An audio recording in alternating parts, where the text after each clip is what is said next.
un jour où je suis arrivé sur cette plage-là d'ailleurs, et j'ai vu des enfants qui jouaient dans plein de plastique en fait au bord de l'eau, et je me suis dit depuis quand ça nous dérange plus de laisser nos enfants jouer dans du plastique, dans des mégots, dans des saletés.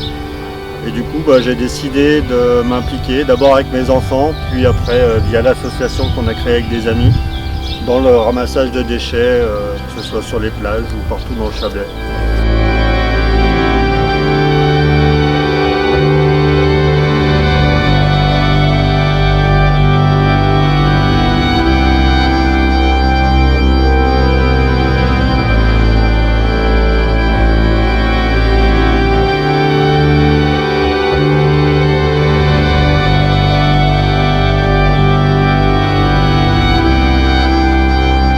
Un impact évident sur la pollution visuelle déjà. Après, en tant que tel, sur la pêche, ça se voit moins, mais on sait bien que les microplastiques dans le lac, on sait bien qu'il y a un impact directement sur le comportement du poisson, plus l'augmentation un petit peu de l'incivilité et du partage de l'espace commun et public entre tous, ça me paraît indispensable qu'il y ait un petit peu d'engagement particulier, et je trouve ça très très bien dans ce genre d'initiative.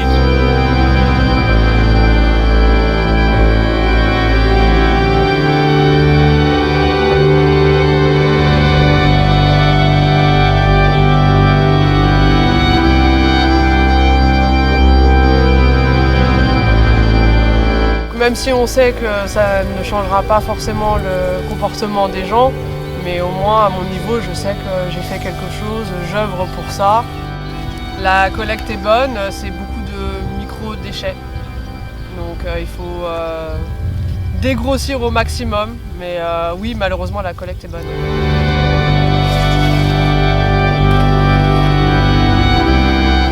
Je comprends bien qu'il y a des gens qui ont envie de faire la fête, mais ça leur coûte quoi de prendre un sac ou de rassembler dans un endroit pour que les employés de la mairie puissent les récupérer. Donc on est tous un peu responsables de notre lac.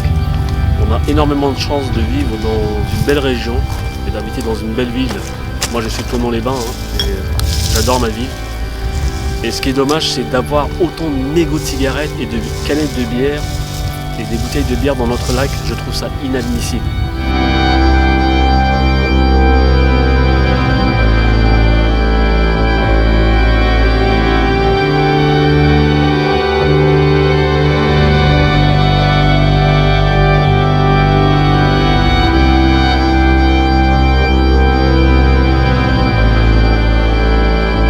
Petit à petit, à force de ramasser et de montrer l'exemple et de fédérer des gens autour de nous, un jour on sera plus à ramasser qu'à jeter, et ce jour-là, le combat sera gagné. Donc ça, c'est un filtre qui était utilisé dans les usines de retraitement d'eau, et ils en ont perdu à peu près 9 mètres cubes, ils estiment, dans les rivières. C'est passé par-dessus, ça a fini dans le Rhône, ça a fini dans le lac, et ça fait 10 ans qu'ils ont arrêté. L'ONG Surfrider, on a retrouvé du côté de Biarritz. C'est essentiel, c'est une part aussi de sensibilisation pour nos concitoyens que de voir que c'est pas forcément une entreprise ou des employés communaux qui mènent la barque, mais c'est aussi leur père. Donc voilà, c'est une invitation aussi à venir prendre part au nettoyage et se rendre compte que malheureusement ce type d'action doit être mené encore régulièrement.